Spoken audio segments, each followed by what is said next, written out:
Hello everyone, welcome. सभी को राम राम, नमस्कार। और आज हम करने वाले हैं हमारा चैप्टर नंबर 6, जो कि है ईश्वर से अनुराग। इसका मतलब आज हम चैप्टर में पूरे में भक्ति के बारे में पढ़ेंगे।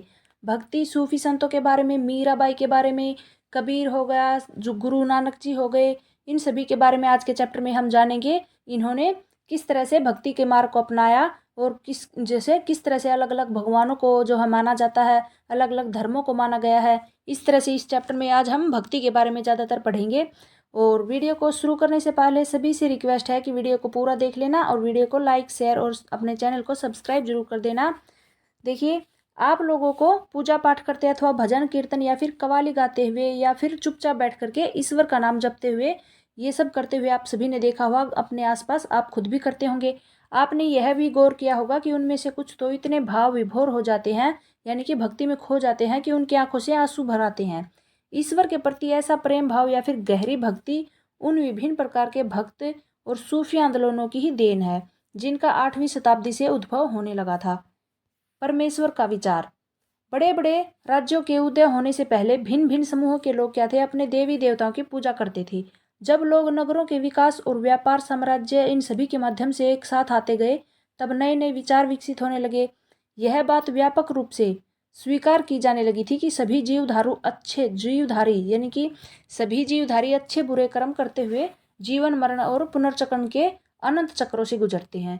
इसी प्रकार यह विचार भी गहरे बैठ गया था कि सभी व्यक्ति जन्म के समय ही एक बराबर नहीं होते। यह मान्यता है कि सामाजिक विशेषाधिकार किसी उच्च परिवार या फिर ऊंची जाति में पैदा होने के कारण मिलते हैं। कई पंडित्यपूर्ण ग्रंथों का विषय था ये सभी चीजें। अनेक लोग ऐसे विचारों के कारण से बेचैन हो गए थे और इसलिए वे बुद्ध और जैन के उपदेशों के और जो है उन्मुख हो गए थे, जिनके अनुसार व्यक्तिगत प्रयासों से सामाजिक अंतरों को दूर किया जा सकता है और पुनर्जन्म के चक्कर से छुटकारा पाया जा सकता है।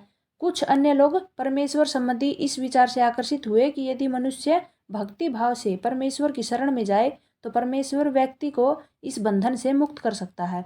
श्रीमद् भगवत गीता में व्यक्ति यह विचार सामान्य सन ईस्वी सन की प्रारंभिक शताब्दियों में क्या है लोकप्रिय हो गया था, यानी कि भक्ति के मार्ग में जाओगे तो मोक्ष प्राप्त हो जाएगा। विशुद्ध धार्मिक अनुष्ठानों के माध्यम से शिव, विष्णु और क्या है दुर्गा माँ प्रेम देवी देवताओं के रूप में पूजे जाने लगा था। साथ साथ भिन्न भिन्न क्षेत्रों में पूजे जाने वाले देवों और देवियों को शिव, विष्णु या फिर दुर्गा का रूप माना जाने लगा था। इस प्रक्रिया में स्थानीय मिथक और किस्से कहानियां भी थे, पौराणिक कथाओं के अंग बन गए थे और पुराणों में पूजा के जिन पद्धतियों की अनुशंसा की गई थी उन्हें स्थानीय पंथों में भी अपनाया जाने लगा था। आगे चलकर पुराणों में भी इस बात का उल्लेख किया गया है कि भक्त भले ही किसी भी जात पाति का हो, वह सच्ची भक्ति से ईश्वर की कृपा प्राप्त कर सकता है। और भक्ति की विचारधारा इतनी अधिक लोकप्रिय हो गई कि बौद्धों और जैन मतावलंबियों ने भी इन विश्वासों को अपना लिया था। दक्षिण भारत में भक्ति का एक नया प्रकार नयनार और अलवार, इनके बारे में देखिए। 7वीं से 9वीं शताब्दियों के बीच कुछ नए धार्मिक आंदोलनों का क्या हुआ था, प्रादुर्भाव हुआ था। इस आंदोलनों के नेतृत्व नयनारों यानी कि शैव संतों और अलवारों कौन सा था, वैष्णव संतों। ये आप याद रखना, नयनारों शैव संतों और अलवारों वैष्णव संतों ने किया। ये संत सभी जातियों के थे, जिनमें पुलैया पनार जैसी अस्पृश्य समझी जाने वाली जातियों के लोग भी शामिल हो गए थे। वे बौद्धों और जैनों के कटु आलोचक थे और शिव तथा विष्णु के प्रति सच्चे प्रेम को मुक्ति का मार्ग बताते थे। उन्होंने संगम साहित्य, क्या है संगम साहित्य, तमिल साहित्य का प्राचीनतम उदाहरण और सामान्य सन यानी कि ईस्वी सन की प्रारंभिक शताब्दियों में रचित में समाहित प्यार और सूरवीरता के आदर्शों को अपना करके भक्ति के मूल्यों में उनका समावेश किया गया था। नयनार और अलवार घुमक्कड़ साधु संत थे। वे जिस किसी स्थान या गांव में जाते वहां के स्थानीय देवी देवताओं की प्रशंसा में सुंदर कविता रच करके उन्हें संगीतबद्ध कर दिया करते थे। उन्होंने क्या किया था, जैन और बुद्ध थे उनके, वे कटु आलोचक थे। नयनार और अलवार, क्या है नयनार और अलवार, कुछ नयनार अलवार मिलकर के यानी कि कुछ मिलाकर के 63 नयनार ऐसे थे जो कुम्हार यानी जो कि अस्पृश्य समझी जाने वाली कामगार, किसान, शिकारी, सैनिक, ब्राह्मण और मुखिया जैसी अनेक जातियों में पैदा हुए थे। उनमें सर्वाधिक प्रसिद्ध थे अप्पार और संबद्दर, सुरंदार और मणिक्कवा सागर। उनके गीतों के 2 संकलन हैं, तेवरम और तिरुवाचकम। अलवार संत संख्या में 12 थे। वे भी जिस भिन्न भिन्न प्रकार की पृष्ठभूमि से आए और उनमें से सर्वाधिक प्रसिद्ध थे पेरियल्लावर और उनकी पुत्री अंडाल। उनकी पुत्री कौन थी? अंडाल। तोंडरडिप्पोडी अलवार और नम्मालवार, उनके गीत दिव्य प्रबंधन में संकलित हैं। किनके? उनकी पुत्री पेरियल्लावर की पुत्री अंडाल के। 10वीं से 12वीं सदियों के बीच चोल और पांड्यन राजाओं ने उन अनेक धार्मिक स्थलों पर विशाल मंदिर बनवा दिए थे जहां से संत कवियों ने यात्रा की थी। इस प्रकार भक्ति परंपरा और पूजा के बीच गहरे संबंध स्थापित हो गए थे। यही वह समय था जब उनकी कविताओं का संकलन तैयार किया गया था। इसके अलावा अलवार और नयनार संतों की धार्मिक जीवनियां भी रच दी गई। आज हम भक्ति परंपरा के इतिहास लेखन में इन जीवनियों का स्रोत के रूप में उपयोग करते हैं। ये रचना लिखी गई है। दर्शन और भक्ति जो इम्पोर्टेंट है, जो क्वेश्चन जो हमेशा से पूछते जा रहे हैं वही पढ़ेंगे। भारत के सर्वाधिक प्रभावशाली दार्शनिकों में से कौन था? एक शंकर। शंकर जी का जन्म कब हुआ था? शंकर जी का जन्म 8वीं शताब्दी में केरल प्रदेश में हुआ था। वे अद्वैतवाद के समर्थक थे जिसके अनुसार जीवात्मा और परमात्मा जो कि परम सत्य हैं दोनों एक हैं। उन्होंने यह शिक्षा दी थी कि ब्रह्मा जो एकमात्र या फिर परम सत्य है वह निर्गुण और निराकार। शंकर ने हमारे चारों ओर के संसार को मिथ्या माया माना और संसार का परित्याग करने अर्थात संन्यास लेने और ब्रह्मा की सही प्रकृति को समझने और मोक्ष प्राप्त करने के लिए ज्ञान के मार्ग को अपनाने का उपदेश दिया था। रामानुज 11वीं शताब्दी में तमिलनाडु में पैदा हुए थे। वे विष्णु भक्त अलवार संतों से बहुत ही प्रभावित थे।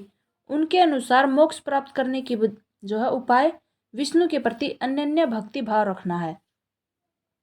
भगवान विष्णु की कृपा दृष्टि से भक्त उनके साथ एकाकार होने का परमानंद प्राप्त कर सकता है और रामानुज ने विशिष्टाद्वैत के सिद्धांत को प्रतिपादित किया था जिसके अनुसार आत्मा परमात्मा से जुड़ने के बाद ही अपनी अलग सत्ता बनाए रखती है। रामानुज के सिद्धांत ने भक्ति की नई धारा को बहुत ही प्रेरित किया और परवर्ती काल में उत्तरी भारत में ये विकसित हो गई थी। बसवन्ना का वीरशैववाद, ये नाम काफ़ी डिफिकल्ट है, एक ही बार में याद नहीं होंगे तो आप वीडियो को 2 बार देख लेना। बसवन्ना और वीरशैववाद, हमने पहले पढ़ा कि तमिल भक्ति आंदोलन और मंदिर पूजा के बीच क्या संबंध है। इसके परिणाम स्वरूप जो प्रतिक्रिया हुई वह बसवन्ना और अलम्मा प्रभु और अक्कम महादेवी जैसे उनके साथियों द्वारा प्रारंभ किए गए थे। वीरशैव आंदोलन में स्पष्टता दिखलाई देती है। यह आंदोलन 12वीं शताब्दी के मध्य कर्नाटक में प्रारंभ हुआ था। कर्नाटक में वीरशैव ने सभी व्यक्तियों की समानता के पक्ष में और जाति नारी के प्रति व्यवहार के बारे में ब्राह्मणवादी विचारधारा के विरुद्ध अपने प्रबल तर्क प्रस्तुत किए थे।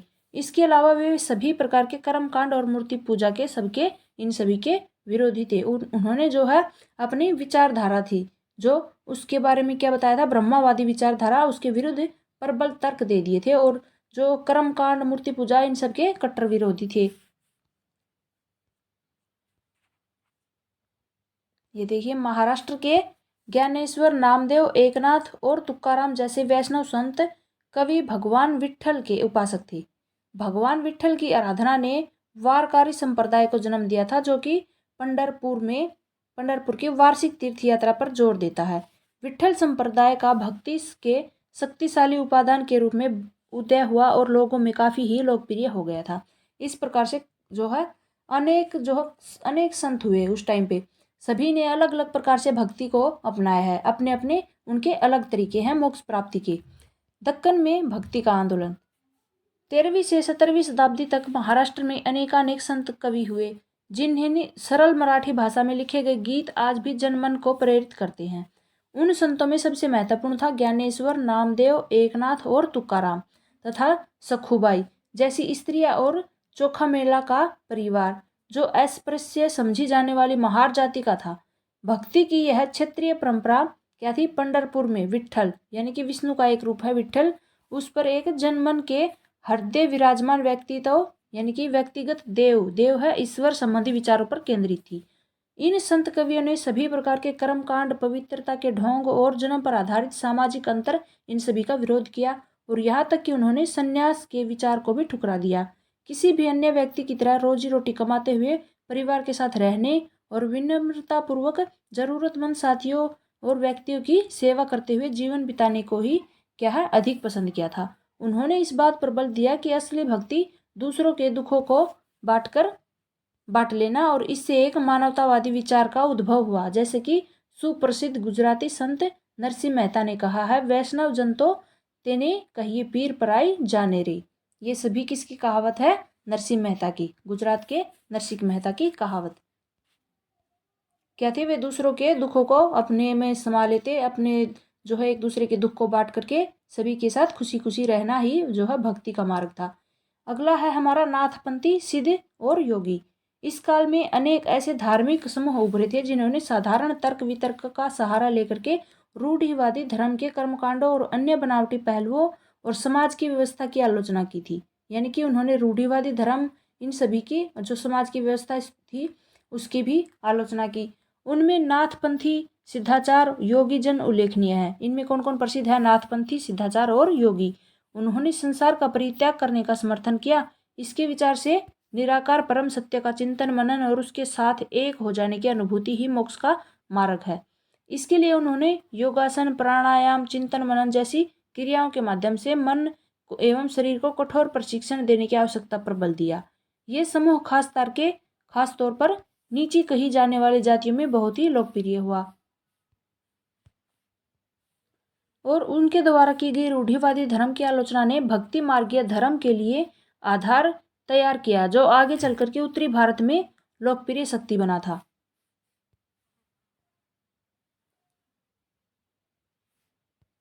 आगे देखिए इस्लाम और सूफी मत। इस्लाम और सूफी मतों के बारे में। संत सूफियों में बहुत अधिक समानता थी। संत और सूफियों में यहाँ तक कि यह भी माना जाता है कि उन्होंने आपस में कई विचारों का आदान प्रदान किया और उनको अपना लिया। सूफी मुसलमान रहस्यवादी थे। वे धर्म के बाहरी आडंबरों को अस्वीकार करते हुए ईश्वर के प्रति प्रेम, भक्ति और सभी मनुष्य के प्रति दया भाव रखने पर बल देते थे। इस्लाम ने एकेश्वरवाद यानी कि एक अल्लाह के प्रति पूर्ण समर्पण का दृढ़ता से प्रचार किया था। एक ईश्वरवाद ने 8वीं और 9वीं शताब्दी में धार्मिक विद्वानों ने पवित्र कानून सरिया और इस्लामिक धर्मशास्त्र के विभिन्न पहलुओं को विकसित किया। इस्लाम धीरे धीरे और जटिल होता गया, जबकि सूफियों ने एक अलग रास्ता दिखाया जो ईश्वर के प्रति व्यक्तिगत समर्पण पर बल देता। और सूफी लोगों ने मुस्लिम धार्मिक विद्वानों द्वारा निर्धारित विशुद्ध कर्मकांड और आचार संहिता को बहुत कुछ अस्वीकार कर दिया था। वे ईश्वर के साथ ठीक उसी प्रकार से जुड़ना चाहते थे जिस प्रकार एक प्रेमी दुनिया की परवाह किए बिना अपनी प्रियतमा के साथ जुड़े रहना चाहता है। संत कवियों की इस तरह है सूफी लोग भी अपनी भावनाओं को व्यक्त करने के लिए काव्य रचना करते। गद्य में एक विस्तृत साहित्य और कई किस्से कहानियां इन सूफी संतों के इर्द गिर्द विकसित हुई थी। मध्य एशिया के महान सूफी संतों में गज्जाली, रूमी और सादी के नाम उल्लेखनीय है। नाथपंथियों, सिद्धों और योगियों की तरह सूफी भी यही मानते कि दुनिया के प्रति अलग अलग नजरिया अपनाने के लिए दिल को सिखाया पढ़ाया जा सकता है। उन्होंने किसी औलिया या फिर पीर की देखरेख में जिक्र नाम का जिक्र किया। चिंतन, समा गाना, रक्स, नृत्य, नीति चर्चा, सांस पर नियंत्रण आदि के जरिए प्रशिक्षण की विस्तृत रीतियों का विकास किया था। और इस प्रकार आध्यात्मिक सूफी उस्तादों की पीढ़ियों सिलसिलाओं का प्रादुर्भाव हुआ। इनमें से हर एक सिलसिला निर्देशों और धार्मिक क्रियाओं का थोड़ा बहुत ही अलग तरीका अपनाती थी। ये यहाँ पर चित्र दिया गया है। इस वर्ष से देखिए यहाँ पर बताया भी गया है कश्मीर में 15वीं एवं 16वीं शताब्दी में सूफीवाद के ऋषि पंथ का उदय हुआ था और इस पंथ की स्थापना शेख नरूद्दीन वली, जिन्हें नंद ऋषि के नाम से भी जाना जाता है, उसने की थी और जिसमें कश्मीर के लोगों के जीवन पर गहरा ही प्रभाव डाला था। ऋषि संतों को समर्पित कई स्मारक कश्मीर में कई भागों में पाए जाते हैं। ये कुरान की पांडुलिपि का एक चित्र दिया गया है। खानकाह का क्या मतलब है? सूफी संस्था जहां पर सूफी संत अक्सर रहते हैं, खानकाह। आगे हम इसके बारे में पढ़ेंगे। 11वीं शताब्दी से अनेक सूफी संत जन मध्य एशिया से आकर के हिंदुस्तान में बसने लगे और दिल्ली सल्तनत की स्थापना के साथ यह प्रक्रिया उस समय और भी मजबूत हो गई थी। जब उपमहाद्वीप में सर्वत्र बड़े बड़े अनेक सूफी केंद्र विकसित हो गए थे तो चिश्ती सिलसिला इन सभी सिलसिलों में सबसे अधिक प्रभावशाली था। इसमें औलियारों की एक लंबी परंपरा थी, जैसे कि अजमेर के ख्वाजा मोइनुद्दीन चिश्ती, दिल्ली के कुतुबुद्दीन बख्तियार काफ़ी और पंजाब के बाबा फरीद, दिल्ली के ख्वाजा निजामुद्दीन औलिया और गुलबर्ग के बंदानवाज गिसुदराज। सूफी संत अपने खानकाहों में विशेष बैठकों का आयोजन करते, जहां पर सभी प्रकार के भक्तगण, जिसमें शाही घरानों के लोग और अभिजात, कहाँ पर खानकाहों में वे अपनी बैठकें करते थे, और सभी प्रकार के भक्तगण, जिसमें शाही घरानों के लोग, अभिजात और आम लोग भी शामिल होते, इन खानकाहों में आते थे। वे अत्यधिक विषयों पर चर्चा करते, अपनी दुनियादारी की समस्या को सुलझाने के लिए संतों से आशीर्वाद मांगते थे, अथवा संगीत एवं नृत्य के जलसों में शामिल होकर के चले जाते। अक्सर लोग यह समझते थे कि सूफी औलियाओं के पास चमत्कारिक शक्तियाँ होती हैं, जिनसे आम लोगों को बीमारियों और तकलीफों से छुटकारा मिल सकता है। सूफी संत की दरगाह एक तीर्थ स्थल बन जाता था। यहाँ सभी ईमान धर्म के लोग हजारों की संख्या में बैठे होते थे, सभी इकट्ठे होते थे यहाँ पर। उत्तर भारत में धार्मिक बदलाव हुआ था। 13वीं सदी के बाद उत्तरी भारत में भक्ति आंदोलन की एक नई लहर आई थी, और यह एक ऐसा युग था जब इस्लाम, ब्राह्मणवादी, हिंदू धर्म, सूफी मत, भक्ति की विभिन्न धाराओं ने और नाथपंथियों, सिद्धों, योगियों ने परस्पर एक दूसरे को प्रभावित किया था। हमने देखा था कि राज्यों का उदय हो रहा था, और लोग जो थे अपने लिए नए नए व्यवसाय और नई नई भूमिकाएं खोज रहे थे। ऐसे लोग, विशेष रूप से शिल्पी, कृषक, व्यापारी और मजदूर, इन नए संतों के विचारों को सुनने के लिए इकट्ठे हो जाते, फिर वे उनका प्रचार करते थे। उनमें से कबीर और बाबा गुरु नानक जैसे कुछ संतों ने सभी आडंबरपूर्ण रूढ़िवादी धर्मों को अस्वीकार कर दिया था। तुलसीदास, सूरदास जैसे कुछ अन्य संतों ने उस समय विद्यमान विश्वास और पद्धतियों को स्वीकार करते हुए उन्हें सबकी पहुंच में लाने का प्रयत्न किया। तुलसीदास ने ईश्वर को राम के रूप में धारण किया। अवधी यानी कि पूर्व उत्तर की बोली जाने वाली भाषा में लिखी गई तुलसीदास की रचना रामचरितमानस उनके भक्ति भाव की अभिव्यक्ति और साहित्यिक कृति दोनों ही दृष्टियों से महत्वपूर्ण है। अभी आपसे पूछ सकता है कि तुलसीदास द्वारा लिखी गई रामचरितमानस जो है कौन सी भाषा में है, तो वो अवधी भाषा में है। सूरदास श्री कृष्ण के, आगे देखिए, अनन्य भक्ति। सूरदास किसके भक्त थे? श्री कृष्ण के। तुलसीदास जी किसके थे? श्री राम के। उनकी रचनाएं सूरसागर, सूरसारावली और साहित्य लहरी में संग्रहित हैं। ज्यादातर क्वेश्चन यहीं से आते हैं और उनके भक्ति भाव को अभिव्यक्त करती है। असम के शंकर देव कौन थे? परवर्ती 15वीं शताब्दी में, जो इन्हीं के समकालीन थे। उन्होंने विष्णु की भक्ति पर बल दिया और असमिया भाषा में कविता लिखी थी, नाटक लिखे थे। उन्होंने ही नामघर क्या है स्थापित करने की पद्धति चलाई थी, कविता पाठ या फिर प्रार्थना गृह नामघर, जो आज तक चल रही है। इस परंपरा में दादू दयाल, रविदास और मीराबाई जैसे संत भी शामिल थे। मीराबाई एक राजपूत राजकुमार थी जिसका विवाह 16वीं शताब्दी में मेवाड़ के एक राजसी घराने में हुआ था। मीराबाई रविदास, जो कि अस्पृश्यता जाति के माने गए थे, उनकी अनुयायी बन गई।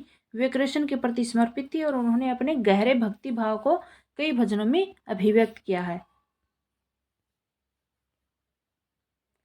उनके गीतों ने उच्च जातियों के रीति नियमों को खुली चुनौतियां दी थी। ये गीत राजस्थान और गुजरात के जनसाधारण में बहुत ही लोकप्रिय हैं। मीराबाई के गीत, इन संतों में से अधिकांश का विशिष्ट अभिलक्षण यह है कि इनकी कृतियां जो थी क्षेत्रीय भाषाओं में लिखी गई थी, क्षेत्रीय भाषाओं में, और इन्हें आसानी से गाया जा सकता, इसलिए ये बेहद ही लोकप्रिय हुई और पीढ़ी दर पीढ़ी मौखिक रूप से चलती रही। प्राय इन गीतों के प्रसारण में सर्वाधिक निर्धन, सर्वाधिक वंचित समुदाय और महिलाओं की भूमिका रही थी। प्रसारण की इस प्रक्रिया में ये सभी लोग अक्सर अपने अनुभव भी जोड़ देते थे।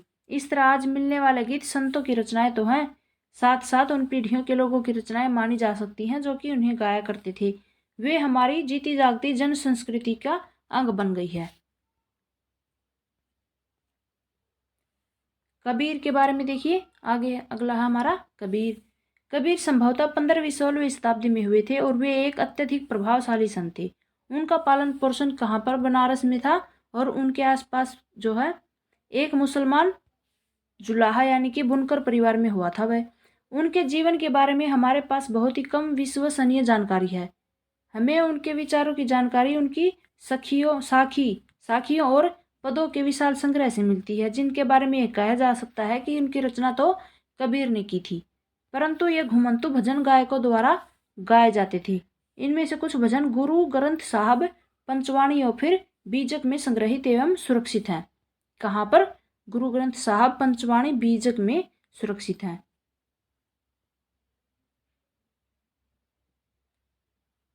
अगला है, आगे देखिए, कबीर के बारे में ही। कबीर के उपदेश प्रमुख धार्मिक परंपराओं की पूर्ण प्रचंड अस्वीकृति पर आधारित थे। उनके जो उपदेशों में ब्राह्मणवादी हिंदू धर्म और इस्लाम दोनों की ही बाह्य आडंबरपूर्ण पूजा के रूप में मजाक उड़ाया गया था। उनके काव्य की भाषा बोलचाली की हिंदी थी, जो कि आम आदमियों द्वारा आसानी से समझी जा सकती थी। उन्होंने कभी कभी रहस्यमय भाषा का भी प्रयोग किया, जिसे समझना कठिन होता है। कबीर निराकार परमेश्वर में विश्वास रखते थे और उन्होंने उपदेश दिया था कि भक्ति के माध्यम से ही मोक्ष यानी कि मुक्ति होती है, और हिंदू तथा मुसलमान दोनों लोग उसके अनुयायी हो गए थे। अब अगला है हमारा गुरु नानक के बारे में। बाबा गुरु नानक। कबीर के अपेक्षा बाबा गुरु नानक के बारे में हम कहीं अधिक जानते हैं। तलवंडी पाकिस्तान में ननकाना साहब में जन्म लेने वाले बाबा गुरु नानक क्या है, करतारपुर रावी नदी के तट पर डेरा बाबा नानक में एक केंद्र स्थापित करने से पहले कई यात्राएं की थी। उन्होंने अपने अनुयायियों के लिए करतारपुर में एक नियमित उपासना पद्धति अपनाई, जिसके अंतर्गत उन्होंने जो शब्दों भजनों को गाया था, उनके अनुयायी अपने अपने क्या है पहले धर्म या फिर जाति लिंग भेद को नज़रअंदाज करके एक साझी रसोई में इकट्ठे खाते पीते थे। इसे क्या कहते थे? लंगर कहते थे। बाबा गुरु नानक ने उपासना और धार्मिक कार्यों के लिए जो जगह नियुक्त की उसे धर्मशाल कहा गया। आज इसे गुरुद्वारा कहते हैं। 1539 में उनकी मृत्यु के पूर्व बाबा गुरु नानक ने एक क्या है अनुयायी को अपना उत्तराधिकारी चुना था और इसका नाम लहना था। आपसे पूछ सकता है कि गुरु नानक का जो अनुयायी था उसका नाम क्या था? लहना। लेकिन ये गुरु अंगद के नाम से जाने लगे थे, बाद में उसका नाम अंगद पड़ गया था। गुरु अंगद नाम का महत्व यह था कि गुरु अंगद यानी कि जो है बाबा गुरु नानक का अंग माने जाने लगे थे। गुरु अंगद ने बाबा गुरु नानक की रचनाओं का संग्रह किया और उस संग्रह में अपनी कृतियां भी शामिल कर दी थी। संग्रह जो एक नई लिपि गुरुमुखी में लिखी गई थी। जो उन्होंने संग्रह लिखा था कौन सी भाषा में थी? गुरुमुखी में। गुरु अंगद के 3 उत्तराधिकारियों ने भी अपनी रचनाएं नानक के नाम से लिखी थी और इन सभी का संग्रह गुरु अर्जुन ने क्या है 1604 में किया था। इस संग्रह में शेख फरीद, संत कबीर, भगत नामदेव और गुरु तेग बहादुर जैसे सूफियों संतों और सभी गुरुओं की वाणी जोड़ दी गई थी।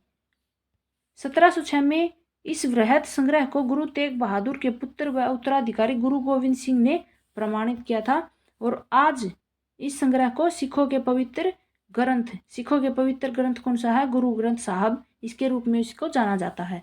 16वीं शताब्दी में बाबा गुरु नानक के उत्तराधिकारियों के नेतृत्व में उनके अनुयायियों की संख्या का विस्तार हुआ। ये अनुयायी कई जातियों के थे, परंतु इनमें व्यापारी, कृषक और शिल्पकार ज्यादा थे।